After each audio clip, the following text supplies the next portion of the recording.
Mga kwentong pinagsama-sama mula sa iba't ibang salaysay at pangyayaring hindi maipaliwanag. Mga kababalaghang mula sa dilim at misteryo. Mga salaysay na magpapabigat sa isip at damdamin. Makinig ng mabuti at huwag baliwalain ang mga kwentong ito.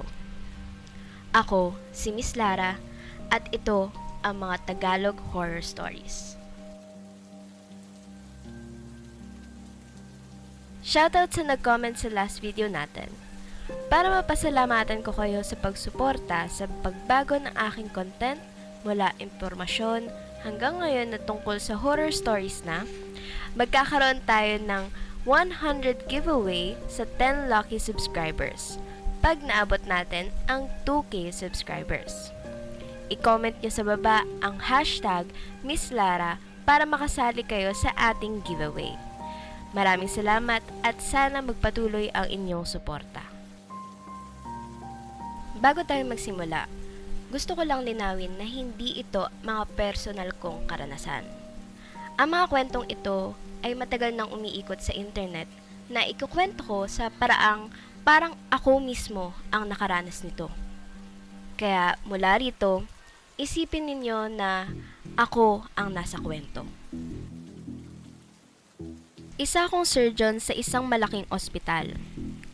Sa loob ng halos 16 na taon kong pagtatrabaho, wala pa akong pasyenteng namamatay sa operating table ko. Hindi ko naman sinasabing perpekto ako. Maraming beses na akong nakaharap ng mga komplikadong operasyon at mga pasyenteng halos wala ng pag-asa. Pero sa kung anong dahilan, palagi akong nagiging matagumpay. Dahil doon, nakilala ko sa ospital bilang isa sa pinakamagaling na surgeon. Kapag may kaso na ayaw nang tanggapin ng ibang doktor, kadalasan ako ang tinatawag. Aminado akong naging bahagi yon ng pagkatao ko. Hindi man ako mayabang sa harap ng iba, alam kong may tiwala ako sa sarili kong kakayahan. Pakiramdam ko noon, basta ako ang humawak sa operasyon, may pag-asa pa ang pasyente.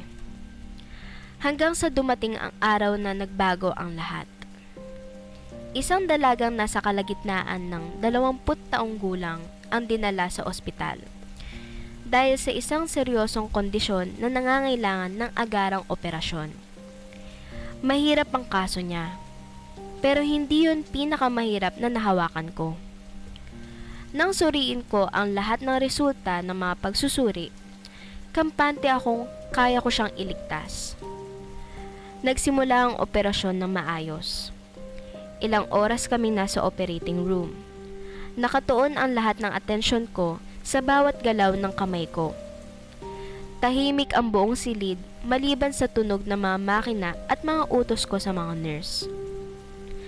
Pero habang tumatagal, nagsimula ang mga komplikasyon. Sunod-sunod.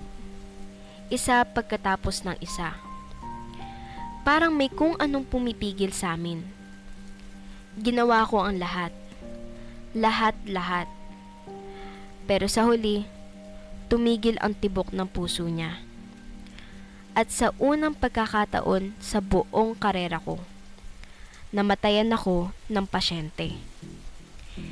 Tahimik ang operating room nang ideklara ang oras ng pagkamatay. Walang nagsalita, walang tumingin sa akin. Pero ramdam ko ang lahat. Ang pagkadismaya, ang pagkabigla, at higit sa lahat, ang sarili kong pagkatalo. Hindi ko yun matanggap. Ilang beses akong hindi nakatulog. Paulit-ulit kong binabalikan sa isip ang operasyon. Baka may nakaligtaan ako. Baka nagkamali ako sa isang hakbang. Baka kung mas mabilis ako ng ilang segundo, buhay pa siya. Pero kahit anong isip ko, wala akong mahanap na sagot. 3 araw matapos mailibing ang babae, nagsimula akong makakita ng mga bagay na hindi ko maipaliwanag. Habang naglalakad ako sa hallway ng ospital isang gabi, may napansin akong babae sa dulo ng koridor. Nakatayo lang, naka-hospital gown, mahaba ang buhok, nakatitig sa akin. Hindi ko agad nakita ang mukha niya dahil sa layo. Pero nung humakbang siya, papunta sa maliwanag na bahagi ng hallway, nanlamig ang buong katawan ko. Siya yun, ang babaeng namatay sa operating table ko. Napakurap ako at bigla siyang nawala. Wala ng tao sa hallway. Wala ng kahit sino. Akala ko pagod lang ako. Stress, guilt. Pero kinabukasan, nakita ko ulit siya. Sa elevator. Paglingon ko sa reflection ng bakal ng pinto, nakatayo siya sa likod ko. Pagharap ko, wala na naman siya. Pagkatapos nun, halos araw-araw ko na siyang nakikita. Minsan sa parking lot, minsan sa cafeteria, minsan sa mga salamin. At sa bawat pagkakataon, mas lumalapit siya. Mas tumatagal bago mawala. At nagsimula na rin siyang magsalita. Hindi ka naman talaga magaling. Mahinang bulong. Hindi ka espesyal. Mula sa likuran ko. Pumatay ka. Mula sa loob ng elevator. Unti-unti akong nawalan ng kumpiyansa sa sarili. Hindi ako makatulog. Hindi ako makakain. Tuwing pipikit ako, nakikita ko ang mukha niya. Tuwing tatahimik ang paligid, naririnig ko ang boses niya. At eksaktong 1 linggo matapos siyang mamatay, dumating ang isa pang malaking operasyon. Isang batang babae naman ang pasyente. Pagpasok ko sa operating room, ramdam kong nanginginig ang mga kamay ko. Hindi pa yun nangyari sa akin dati. Nagsimula ang operasyon. Pinilit kong mag-focus. Pinilit kong wag isipin ang babae. Pero maya-maya, may napansin akong nakatayo sa sulok ng operating room. Dahan-dahan akong napalingon. At halos mabitawan ko ang hawak kong instrumento. Siya. Siya ang nakatayo sa pinakamadilim na bahagi ng silid. Maputla, duguan, at nakangiti. Hindi ka naman talaga magaling. Mahina niyang sabi. Nagpatuloy ako sa operasyon. Hindi mo siya maliligtas. Mas lumapit siya. Mapapatay mo rin siya. Naramdaman kong bumibilis ang tibok ng puso ko.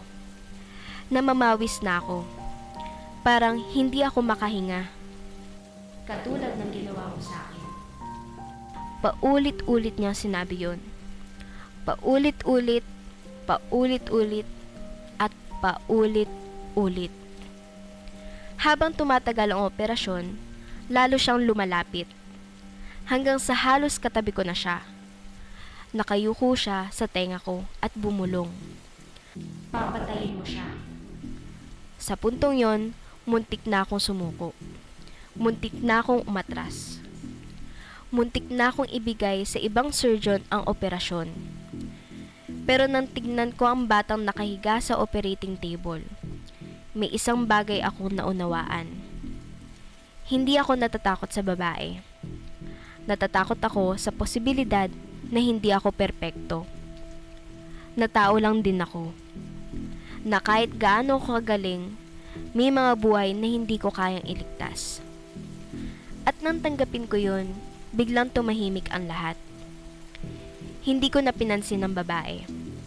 Hindi ko na pinansin ang mga bulong niya. Nagpatuloy lang ako. Oras ang lumipas hanggang sa matapos ang operasyon. Matagumpay ito. Nailigtas namin ang bata. Napabuntong hininga ang buong operating room. At saka lang ako napalingon sa sulok. Nandun pa rin ang babae. Pero iba na ang itsura niya. Hindi na duguan, hindi na nakakatakot, hindi na nakangiti. Nakatingin lang siya sa akin. Tahimik. Pagkatapos ay nagsalita siya. At ang sinabi niya ang mas nakapagpalamig ng dugo ko kaysa sa lahat ng nauna niyang ginawa. Dapat hindi ako ang namatay noong araw na yun. Nanigas ako. Bago pa ako makapagsalita, dahan-dahan siyang nagtaas ng kamay at itinuro ang likuran ko. Paglingon ko, wala akong nakita. Pero nang bumalik ang tingin ko sa kanya, wala na siya. Mula noon, hindi ko na siya nakita ulit. Pero hanggang ngayon, hindi ko pa rin nakalimutan ang huling sinabi niya. Dahil ilang buwan matapos yun, may natuklasan ang ospital. Noong araw ng operasyon niya, nagkaroon pala ng electrical malfunction sa operating room. Isang sirang kagamitan ang mutik nang magdulot ng aksidente. Ayon sa investigasyon, kung nangyari iyon ng ilang segundo ng mas maaga, ako ang dapat na namatay at hindi ang pasyente. Hanggang ngayon, tuwing mag-isa ako sa operating room pagkatapos ng isang operasyon, minsan ay pakiramdam ko may nakatayo sa sulok. Tahimik lang, nagmamasid. Parang hinihintay ang araw na magkapalit din kami ng lugar.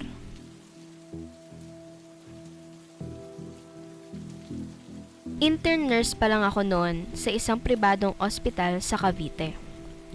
Kadalasan, ako ang naaatasang mag-rounds tuwing night shift para mag-check ng vital signs ng mga pasyente. Tahimik ang ospital kapag madaling araw. Bukod sa mahinang tunog ng mga monitor at paminsan-minsang yabag ng mga nurse sa hallway, halos wala ka nang maririnig.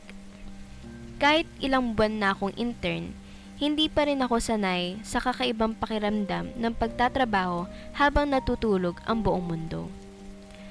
May isa kaming pasyente noon, isang matandang lalaki na nasa kritikal na kondisyon. Ilang araw na siyang nakakonfine at halos hindi na tumutugon sa mga tao sa paligid niya. Nasa private room siya sa 5th floor. Ayon sa mga doktor, maaaring anumang oras ay bumigay na ang katawan niya. Sa lobby naman, naghihintay ang kanyang asawa at mga anak. Gusto sana nilang manatili sa tabi niya, ngunit mahigpit ang patakaran ng ospital. Sa gabi, hindi pinapayagang umakyat sa mga kwarto ang mga bisita maliban na lamang kung may espesyal na pahintulot mula sa doktor o administrasyon.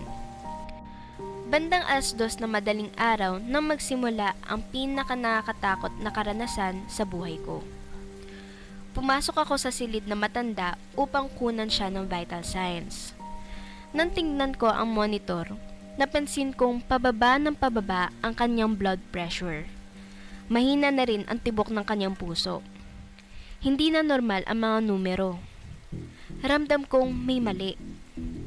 Agad kong tinawag ang charge nurse at ilang staff nurse na nasa floor. Isa-isa silang dumating sa kwarto. Naging mabilis ang lahat. May kumukuha ng gamot, may nagche-check ng chart, at may nakatutok sa monitor. Ngunit habang lumilipas ang mga minuto, lalo lamang humihina ang mga senyales na buhay ang matanda. Hanggang sa dumating ang sandaling halos tuluyan ng mag-flatline ang monitor. Tahimik na napabuntong hininga ang isa sa mga senior nurse. Sabihan na natin ang pamilya sa lobby. Mahina niyang sinabi. Tumango ang isa pang nurse. Kaso sabi ko, hindi pa rin sila pwedeng umakyat. Policy pa rin. Wala tayong magagawa. Kailangan nilang hintayin ang umaga. Masakit man, pero yun ang protocol. Makalipas ang ilang minuto, idineklara ng doktor ang oras ng pagkamatay. Isa-isang lumabas ng silid ang mga nurse para ipaalam sa pamilya ang nangyari. Naiwan ako mag-isa upang ayusin ang ilang gamit at tanggalin ang mga kagamitan sa tabi ng kama. Tahimik ang kwarto. Napakatahimik. Nakatingin ako sa katawan ng matanda habang inililigpit ang mga gamit. Nakapikit siya. Wala nang tunog ang monitor maliban sa tuloy-tuloy nitong tono. Patay na siya. Sigurado akong patay na siya. Pagkatapos ay nangyari yun. Biglang may humawak sa kaliwang kamay ko. Napakalakas, napakabilis. Napahiyaw ako sa gulat. Paglingon ko, nakita kong nakadilat ang mga mata na matanda. Nakatingin siya diretso sa akin. Hindi ko may paliwanag ang itsura ng kanyang muka. Parang hindi na siya tao. Maputla, nanlalalim yung mga mata, nakabuka lang ng bahagya ang bibig. Masumigpit ang hawak niya sa kamay ko. Sobrang lakas. Parang bakal. Pagkatapos ay nagsalita siya. Hindi ko makakalimutan ang boses na yon. Hindi yun tunog ng isang matanda. Hindi rin yun tunog ng isang buhay na tao. Parang sabay-sabay na bumubulong at sumisigaw ang maraming tao mula sa loob ng kanyang lalamunan. Papuntahin mo sila. Umaalingaw-ngaw ang boses sa buong kwarto. Hindi yun pagsusumamo. Hindi yun pakiusap. Parang utos. Parang galit. Parang desperadong desperado. Nanginginig akong napaatras. At sa mismong segundo ring iyon, bumitaw ang kanyang kamay. Bumagsak ito sa kama. Pumikit muli ang kanyang mga mata. At para bang walang nangyari. Patay na naman siya. Hindi na siya gumalaw ulit. Tumakbo ko palabas ng kwarto. Hindi ko na inintindi ang protocol. Hindi ko na inintindi ang policy. Diretso akong bumaba sa lobby. Nakita ko ang pamilya niya na nakaupo at naghihintay. May ilan pang umiiyak kahit hindi pa nila alam ang balita. Halos hindi ako makahinga habang lumalapit. Sabi ko na lang, sumama po kayo sa akin. Nagkatinginan sila. Tanong ng asawa, Pwede na po ba kaming umakyat? tumango lang ako. Hindi ko na kayang magsinungaling. Hindi ko rin kayang sabihin ang totoong dahilan. Habang umaakyat kami sa elevator, pakiramdam ko ay may nakatitig sa akin mula sa likod. Pagkatapos ng lahat ng proseso, tahimik akong nakaupo sa nurse station. Halos hindi ako makapagsalita. Napansin ng charge nurse ang estado ko. Anong nangyari sa'yo? Sabi niya. Kinuwento ko ang lahat. Mula sa pagkahawak na matanda hanggang sa mga salitang narinig ko. Walang nagsalita pagkatapos. Tahimik silang lahat. Akala ko hindi sila maniniwala. Hanggang sa may isang nurse na tumingin sa kamay ko. Napatingin kaming lahat. May 5 malalalim na marka ng mga daliri sa pulsuhan ko. Parang pasa.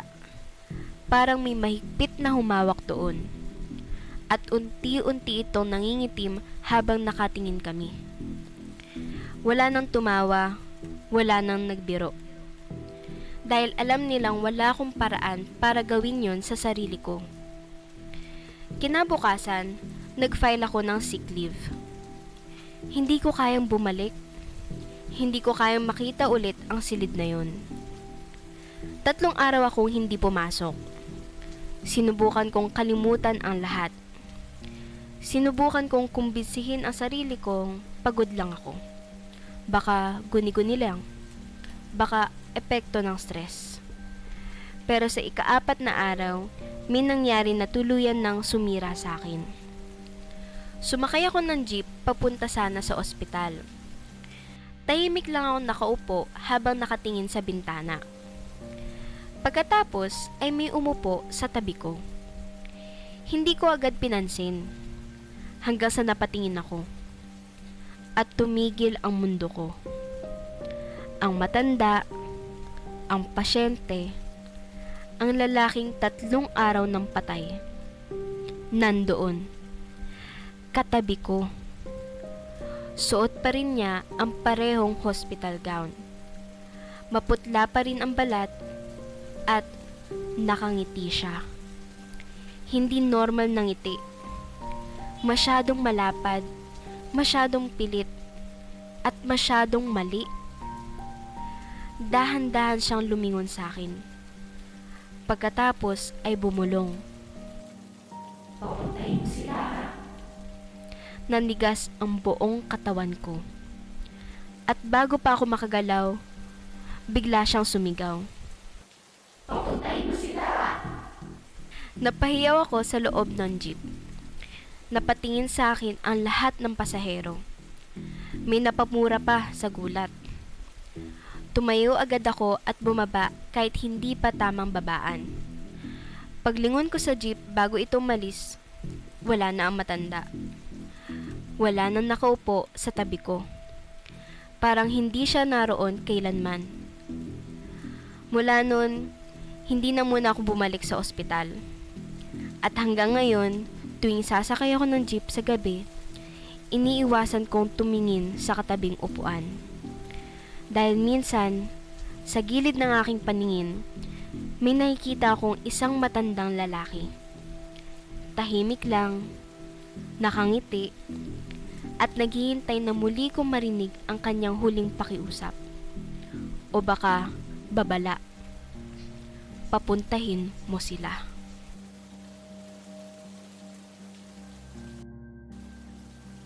Sa isang ospital sa Quezon City, may mahaba at medyo madilim na walkway na nagsisilbing shortcut sa pagitan ng dalawang building. Kahit may mga ilaw naman, hindi sapat ang liwanag para mawala ang nakakailang pakiramdam tuwing gabi. Bilang intern noon, madalas akong dumaan doon, pero isang gabi ang hindi ko makakalimutan. Bandang 10:00 ng gabi nang magdesisyon akong dumaan sa walkway para mas mabilis akong makabalik sa nurse station. Tahimik ang paligid. Tanging ugong lang ng mga air conditioning unit at mahinang tunog ng hangin ang naririnig ko. Nang nasa kalagitnaan na ako ng daanan, bigla akong nakarinig ng malalakas na yabag sa likuran ko. Sa una, inisip kong may isa pang empleyado na nagmamadaling dumaan. Pero habang papalapit ang tunog ng mga yabag, lalo itong bumibilis. Parang may batang tumatakbo ng buong lakas papunta sa akin. Hindi ko alam kung bakit pero nanindig ang balahibo ko. Dahan-dahan akong lumingon. May nakita akong maliit na anino sa dulo ng walkway. Mukha itong bata. Tumatakbo ito diretso sa akin. Hindi ko maaninag ang muka dahil madilim. Pero kitang-kita ko ang galaw nito habang papalapit ng papalapit. Ilang segundo lang ang lumipas at dapat ay nasa harapan ko na siya. Ngunit bago pa man niya marating ang kinatatayuan ko, bigla siyang lumihis at tumagos sa konkretong pader sa gilid ng walkway. Parang huminto ang mundo ko. Napatigil ako sa kinatatayuan ko. Hindi ako makasigaw. Hindi ako makagalaw. Para akong nagyelo sa takot habang nakatitig sa pader na nilusutan ng anino. Nang makabawi ako, agad akong tumakbo papunta sa nurse station. Pagdating ko ron, napansin agad ng mga nurse ang itsura ko. Sabi nila, para raw ako nakakita ng bangkay. Kinuwento ko ang nangyari at nagkatinginan silang lahat. Tahimik silang parang may alam na hindi nila gustong sabihin. Maya-maya, may isang nurse na nagsalita. Akala ko chismis lang yun. 2 gabi bago ang nangyari sa akin. May isa ring empleyado na dumaan sa walkway.